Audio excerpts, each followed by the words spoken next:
Right news కి నమస్తే. నిన్న జూన్ 12వ తారీఖున AI-171 విమానం అహ్మదాబాద్ నుంచి లండన్ వెళ్లవలసిన విమానం అహ్మదాబాద్ ఎయిర్పోర్ట్ నుంచి టేక్ ఆఫ్ తీసుకునే సందర్భంలో ఒకేసారి కుప్పకూలి ఒక మెడికల్ కాలేజీ పైన పడి ఆ విమానం అక్కడికక్కడే పేలిపోవటం జరిగింది.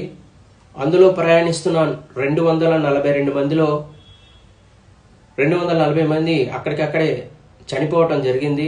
ఇంకా మిగిలిన 2 చికిత్స పొందుతున్నారు. ఈ ప్రమాదానికి గల కారణాలు త్వరలోనే వెల్లడిస్తారు. ఇకపోతే ప్రతి ఒక్కరూ ఈ జరిగిన సంఘటనకి చాలా బాధపడుతున్నారు.